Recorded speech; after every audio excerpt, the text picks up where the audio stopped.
Hello friends, मैं हूं अर्जुन। आज की इस वीडियो में बात करेंगे हम पोर्ट्रेट के बारे में, और पोर्ट्रेट में हम समझेंगे किस तरीके से पोर्ट्रेट को हैंडल करते हैं इन डिफरेंट एंगल। सबसे पहले मैं आपको शेप बता रहा हूं। जैसे आप लूमीज मेथड या फिर बॉक्स मेकिंग या फिर कुछ भी एनीथिंग कोई बेस लेते हैं, तो वैसा ही कोई बेस हम समझ लेते हैं किस टाइप का होता है। ठीक है, बेसिकली चीज़ें वही होती हैं, लेकिन हम मेथड्स को अलग अलग तरीके से यूज़ करते हैं। अगर मैं बात करूं साइड पोज की, तो मेरे पास ये देखो चिन वाला पॉइंट और ये सामने वाला पॉइंट आ गया।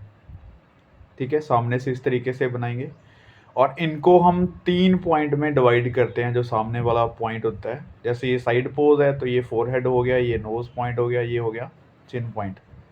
तो अभी जो नोज है वो बाहर वाली साइड होता है, आपको पता है। ये फोरहेड वाली लाइन किसी भी करेक्टर की अलग अलग होती है, उसी टाइप से आपने बना लेनी है। और ये नोज बाहर वाली साइड होता है। बाहर वाली साइड मीनिंग जो हम लाइन लगाते हैं सीधी, उसके बाहर होता है। ठीक है, इस तरीके से कुछ थोड़ा अंदर होता है। तो यहाँ पे थोड़ा सा सेंटर से ऊपर लिप्स बनते हैं, जो थर्ड पॉइंट होता है। मैं आपको बेसिक्स बता रहा हूँ, मैं आपको शेडिंग के बारे में बताऊंगा बाद में, लेकिन पहले शेप जरूरी है, क्योंकि चीज़ें सिंपल हम सीधी देखते हैं और ट्राई करते हैं कि उसको बना सकें, लेकिन हम बेसिक पॉइंट्स भूल जाते हैं कि कहाँ पे क्या चीज़ रखनी है, किस तरीके से बनानी है। ठीक है, जैसे ये नेक होगी, नेक को थोड़ा बैक साइड को लेके जाना है, क्योंकि हम सीधी बनाएंगे तो बहुत ही कार्टूनिस्ट बनेगी, थोड़ा सा बैक साइड में होती है। ये होगी शेप इसकी ऊपर वाली, और ये एक बेसिक फॉर्म बन गई। अब हम धीरे धीरे देखते हैं कि शेडिंग कहाँ पे आती है। जैसे ये जॉ लाइन के नीचे वाला जो पॉइंट है चिन के, उसको इस तरीके से डार्क कर लेना है, राइट। और यहाँ पे आईज और नोज की जो लाइन सीधी जाती है, उतना लगभग हम कान बना लेते हैं। ठीक है, तो कानों का साइज आपको नॉर्मल पता है कि किसी का भी सेम नहीं होता। मेरे कान बहुत छोटे छोटे हैं, किसी के बड़े होते हैं। और आईज देखो, आईज को कुछ भी ड्रॉ नहीं करना, कुछ भी डिटेलिंग नहीं करनी। जितना साइज आईज का बनता है, जितना उसका एरिया बनता है, उस चीज़ को हम डार्क रख लेते हैं। अभी देखो, डार्क करने से ही आपका जो पोर्ट्रेट है वो एक दिखना स्टार्ट हो गया। ठीक है, उसकी शेप बननी स्टार्ट होगी। तो ये एक शेडिंग पॉइंट्स रहते हैं। हमारे डेप्थ को किस तरीके से दिखाते हैं उसके बारे में हम बात कर लेते हैं। ठीक है, जैसे ये चिन पॉइंट से यहाँ तक आता है चिक्स के ऊपर से, और ये कान की तरफ जाती है लाइन। ठीक है, ये होता है हमारा चिक्स वाला पॉइंट। ये होता है फोरहेड वाला, आईब्रो से टच करता है। ये पीछे ले जाते हैं हम लाइन को, जो फोरहेड से हमारे सिर के ऊपर से निकलती है। अगर हम लाइट सामने से डालते हैं, तो आपको 2 पॉइंट में डिवाइड करनी होती है शेडिंग, लाइट एंड डार्क।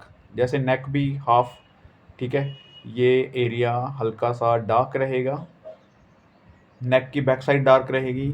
ठीक है, जैसे हम सामने से अगर टॉर्च मारते हैं उसके फेस के ऊपर, तो बैक साइड ये एरिया डार्क रहता है। तो अभी यहाँ पे डार्क कर दिया हमने।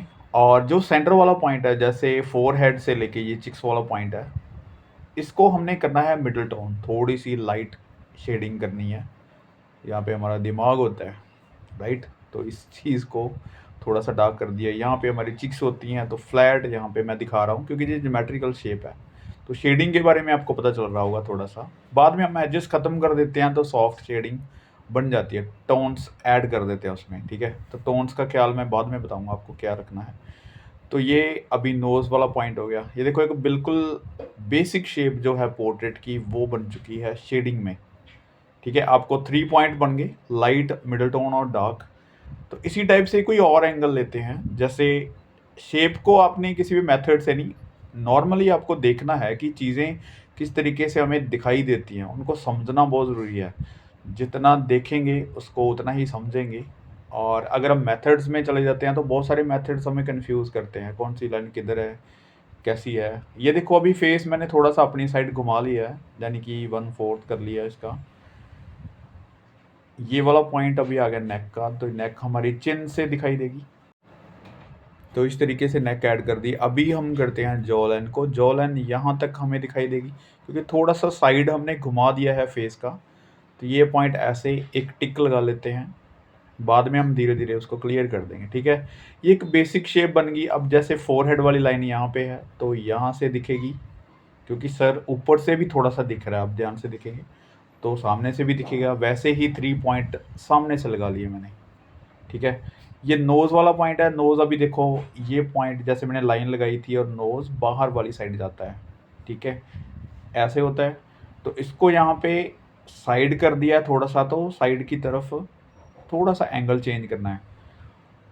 ये चीज़ ध्यान में रखनी है कि जो एंगल बन रहे हैं उसी तरीके से आपको फीचर्स ऐड करने होते हैं। तो यहाँ पे फीचर्स ऐड नहीं कर रहे, यहाँ पे आपको मैं सिंपल फॉर्म्स बता रहा हूँ, जो ज्योमेट्रिकल शेप होती है, धीरे धीरे हम उसको क्लियर करते हैं। जैसे ये नोज़ का सेंटर पॉइंट बनता है, ये लाइन सेंटर से गुजरती है और दोनों साइड आपको दिखाई दे रहे हैं अलग अलग।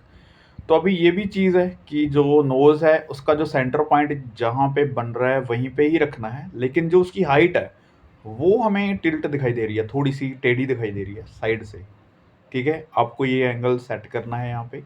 उसके बाद आईज़ देखो मैंने बनाई नहीं है, सिर्फ उसकी शैडो दी है, यानी कि एक डेप्थ दी है। जैसे आप स्कल स्टडी करते हैं तो वहाँ पे आपको round round circle circle dark dark दिख रहा होता है क्योंकि उसमें आईज़ नहीं होती। और ये वाला पॉइंट हमने थोड़ा सा डेप्थ में लिया है, थोड़ा सा स्किन एरिया लिया है, इसलिए मैं इस तरीके से बना रहा हूँ और इसको हम शेड कर देंगे। ये होता है साइड वाला पॉइंट। चिक्स आपको जैसी बनानी है, मतलब गोलाई में भी हो सकती है, ये मैं बिल्कुल ही ज्योमेट्रिकल शेप बता रहा हूँ क्योंकि एंगल्स को समझना ज़रूरी होता है। बाद में करैक्टर में बनाने के बाद उस चीज़ को कवर करते हैं, चेंज करते हैं। जैसे चिक्स वाला पॉइंट फ्लावर्ट में हो गया, आईब्रो कैसी बनेगी, आईज़ कैसे बनेगा, नोज़ कैसे बनेगा, ये सारे जो सवाल होते हैं किसी करैक्टर के बारे में होते हैं।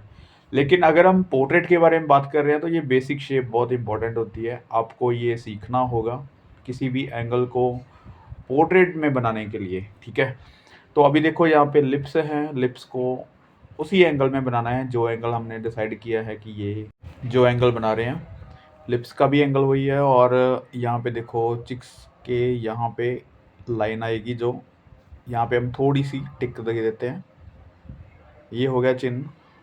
और यहाँ पे देखो फोरहेड लाइन है, यहाँ पे भी फोरहेड लाइन जो हमने पहले दी थी वैसे ही।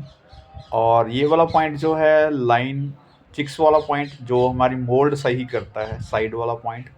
और आई से यहाँ पे कट दे देते हैं थोड़ा सा। और ये देखो अभी बैक साइड चली गई जो डार्क शेडो थी, ठीक है, क्योंकि साइड घुमा दी है हमने।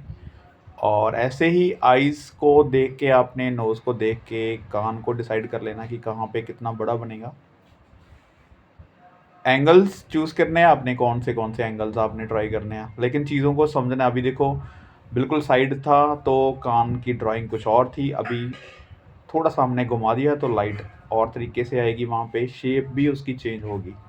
ठीक है, ये वाली लाइन बैक साइड चलेगी डार्क वाली, और ये वाला पॉइंट भी थोड़ा सा दिखाई देगा यहाँ पे जो बिल्कुल डार्क है, क्योंकि आगे से फेस के ऊपर लाइट दे रहे हैं, तो जो डार्क एरिया है वो पीछे की तरफ चला गया। चिन वाले एरिया के नीचे वाली जो शेडो होती है वो इस तरीके से दे सकते हैं हम। ठीक है, उसको थोड़ा सा मैं हैवी कर देता हूँ थोड़ा सा, क्योंकि चिन अप लगे, बहुत ज़्यादा बारीकियों में नहीं जाते। ये वाली लाइंस ऐसे आएंगी फोरहेड पे, और फोरहेड वाली लाइन जो है सेंटर में थोड़ी सी अप करके उसको शेड कर देंगे साइड से, जो हमने पहले किया था। 3 टोन्स दिखाई दे रही हैं हमें, तो इस तरीके से काम कर सकते हैं। एक मोल्ड बनाना बहुत ज़रूरी होता है पोर्ट्रेट में, आपको शेडिंग देना पहले से स्टार्ट नहीं होता कि आप बहुत स्मूथ शेडिंग कर दो, आप बहुत ही टोन्स ऐड कर दो, नहीं, आपको 2 या 3 टोन्स पहले यूज़ करनी होती है, फिर धीरे धीरे उसके एजेस ख़त्म करने होते हैं। तो ये एक सिंपल सा तरीका है चीज़ों को समझने का। जैसे ये सेंटर पॉइंट है, तो सेंटर लाइन से हमें सारी चीज़ें दिखाई दे देती हैं कि कहाँ पे कौन सी चीज़ आ रही है, दोनों साइड सेम बन रहा है या नहीं बन रहा। ठीक है, तो अभी हम करते हैं किसी पोर्ट्रेट से रेफरेंस से काम। जैसे मैं आपको बताता हूँ, अभी फॉर्म के बारे में बात कर रहे थे, उसके बाद आपने किसी पोर्ट्रेट को हैंडल करना है। तो मैं थोड़ी सी वीडियो फास्ट कर देता हूँ ताकि आपको थोड़ा सा मैंने समझाना, ये समझ आ जाएगा आपको। पहले बेसिक शेप है, बेसिक शेप मीन्स जो अभी हमने ट्राई किया है। मैं यहाँ पे एजेस नहीं बनाऊंगा, लेकिन मैं आपको समझाने की कोशिश करूँगा कि किस तरीके से हम किसी पोर्ट्रेट को पहले हैंडल करते हैं फ्री हैंड। ठीक है, और ऐसे ही एक एंगल डिसाइड कर लिया पहले हमने, फिर ये फोरहेड हो गया। मेरे माइंड में वही चीज़ें चल रही हैं जो पहले हमने बेसिक शेप्स बनाई हैं, क्योंकि उसकी स्टडी अगर आपने पहले की होगी तो ये बनाना बहुत ही आसान होगा आपके लिए। तो सबसे ज़्यादा ज़रूरी चीज़ ये होती है, वो हम छोड़ देते हैं क्योंकि हमें डिटेलिंग वाली चीज़ें बहुत आसान लगती हैं या फिर अट्रैक्ट करती हैं। ठीक है, हमें लगता है कि बहुत खूबसूरत है, हम उस चीज़ को बनाएंगे, बहुत डिटेलिंग करेंगे तो अच्छी चीज़ें बनेंगी। सबसे पहले जो बेसिक पॉइंट्स होता है, जैसे हम ABCD देखते हैं, तो अगर हमें वर्ड का पता होगा ए किसको बोलते हैं, बी किसको बोलते हैं, उनको मिला के फिर ABCD क्या होती है, उसके बाद हम कोई वर्ड यूज़ करते हैं कि इस तरीके से हमें किसी का नाम लिखना है, तो वो एक बेसिक से ही स्टार्ट होती है सारी चीज़ें। तो आपको ये समझना होगा कि जो बेसिक पॉइंट्स है उसको काफ़ी ज़्यादा अहमियत देनी है, पहले काफ़ी ज़्यादा टाइम देना है उसको। जितना टाइम आप बेसिक शेप को देंगे उतनी ही जल्दी आप ये पोर्ट्रेट स्मूथ वाले या डिटेलिंग वाले वो कर पाएंगे। तो मुझे लगता है कि चीज़ें आसान करने के लिए पहले उन चीज़ों के ऊपर मेहनत की जाए जो हमें समझ में नहीं आ रही। अगर एंगल की बात कर रहे हैं तो एंगल ज़रूरी नहीं है कि ऐसे पोर्ट्रेट बना के ही सीखने हैं। बिल्कुल बेसिक शेप बना के हमने सीखने हैं, एंगल्स किस तरीके से बनेंगे। उसके बाद कोई भी आप ऐसे पोर्ट्रेट पकड़ेंगे तो बड़े आराम से बना लेंगे। इसमें देखो कुछ भी नहीं है, वही एंगल्स, लेकिन इसमें फीचर्स ऐड कर रहे हैं, ठीक है। हेयर्स आपके ऐड हो गए इसमें, और तो कुछ नहीं है, बिल्कुल बेसिक शेप तो वही है। Jaw line, eyes, nose, lips, ये वही चीज़ें हैं, ठीक है। अभी डेप्थ में जो चीज़ें मैंने बताई थी आपको, लिप्स कि जैसे डार्क कर दिया था, वहाँ पे लाइट नहीं छोड़ी थी या फिर उसकी डिटेलिंग नहीं की थी, तो यहाँ पे मैंने वैसा ही एक पोर्ट्रेट लिया ताकि चीज़ों को स्टेप बाय स्टेप समझा जाए। इसमें देखो फीचर्स में कुछ भी डिटेलिंग नहीं है, आईज झुकी हुई हैं, पलकें दिखाई दे रही हैं, लेकिन वहाँ पे हमने डार्क कर दिया था। स्पेस कहाँ पे है, किस चीज़ की है, वो जानना काफ़ी ज़रूरी होता है। उसके बाद हम चीज़ों को जान लेते हैं कि कितने साइज़ में होगा, कितनी शैडो में होगा, ये सारी नॉलेज बाद में आ जाती है हमें। लेकिन यही चीज़ें ज़रूरी हैं जो मैं आपको बता रहा हूँ। अभी यहाँ पे देखो हेयर्स हैं, हेयर्स को किसी भी स्टाइल में बना सकते हैं, लेकिन मैं ऐसे ही स्ट्रोक दे रहा हूँ यहाँ पे। जैसे ये बैक साइड से इस तरफ आ रहे हैं, ये मेरे पास विलो चारकोल स्टिक है। इसको मैं इसलिए यूज़ कर रहा हूँ क्योंकि काफ़ी ज़्यादा टाइम लगता है पेंसिल से ऐसे शेड करना, इससे शेड अच्छी हो जाती है और जल्दी हो जाती है, राइट। तो आप कोशिश कीजिए कि बोल्ड स्ट्रोक से काम करेंगे उतना ही ज़्यादा फ्लो आएगा आपके हाथ में और डर निकलेगा। जितना आप डर डर के पेंसिल चला रहे हैं तो आपके वर्क में भी वो डर दिखता है, क्योंकि आप किसी चीज़ को घिसा घिसा के बहुत ही रेज़र यूज़ कर करके मिटा मिटा के बना रहे हैं, तो वो चीज़ें ख़राब भी लगेंगी और जल्दी भी नहीं बन पाएंगी। इसलिए मटेरियल को पहले स्टडी करना ज़रूरी है। जैसे मैंने आपको पेंसिल प्रैक्टिस के बारे में बताया या फिर विलो चारकोल स्टिक की प्रैक्टिस के बारे में बताया, तो ये चीज़ें सॉफ्ट तरीके से पहले चलानी है, फिर उसके बाद धीरे धीरे चीज़ें हैंडल होती हैं। जैसे ये स्ट्रोक्स दे रहा हूँ तो किसी स्टाइल में नहीं है, लेकिन फ्री स्टाइल में ये चीज़ें हमें देखनी है, कहाँ पे डार्क करना है, कहाँ पे लाइट करना है। एक ही स्टिक का हम यूज़ कर रहे हैं बहुत ही फ्रीडम से, ठीक है। तो गलत होता है, होने दो, 2-4 बार गलत होगा, होने दो। किसी भी चीज़ को अगर हम बार बार ट्राई करते हैं, ड्राइंग बनाते हैं या फिर कोई लेसन्स पढ़ते हैं, याद करते हैं, वैसी ही चीज़ें ये प्रैक्टिस के ऊपर डिपेंड है। आप जितनी प्रैक्टिस कर रहे हैं, जितना बना के देख रहे हैं, वो चीज़ें आपको याद रहना स्टार्ट हो जाती है, आपका फ्लो आने लग जाता है, ठीक है। तो मेन चीज़ ये है कि चीज़ों को पहले समझना है, जितना आपकी समझ में आएगा उतनी ही चीज़ें आपको आसान लगेंगी, ठीक है। किसी भी चीज़ को देखने से, बनाने से पहले आप उसको समझें, अच्छे से स्टडी करें, फिर बाद में उसको ड्राइंग बनाएं उसकी। और जितना आप उसको देखेंगे उतनी चीज़ें समझ में आएंगी। चीज़ों को अच्छे से, अच्छे नज़रिए से देखना बहुत ज़रूरी है, राइट। तो ये थी आज की छोटी सी डेमो। अभी इसमें काफ़ी ज़्यादा डिटेल और हो सकती है, लेकिन मैं नहीं बना रहा हूँ, इतनी डिटेलिंग काफ़ी है इसके लिए। और ये हेड्स हैं, काफ़ी डार्क कर सकते हैं हम और ज़्यादा टोन्स दे सकते हैं, तो मुझे लगता है इतना वर्क काफ़ी है। तो जैसे आज हमने बिल्कुल बेसिक शेप से कुछ एंगल्स ट्राई किए हैं, उस एंगल्स के बाद ये पोर्ट्रेट ट्राई किया है, ठीक है। तो ये एक बिल्कुल ही सिंपल फॉर्म है जो आपके सामने भी है, उसी शेप से लेके हमने ये पोर्ट्रेट ऐड किया है।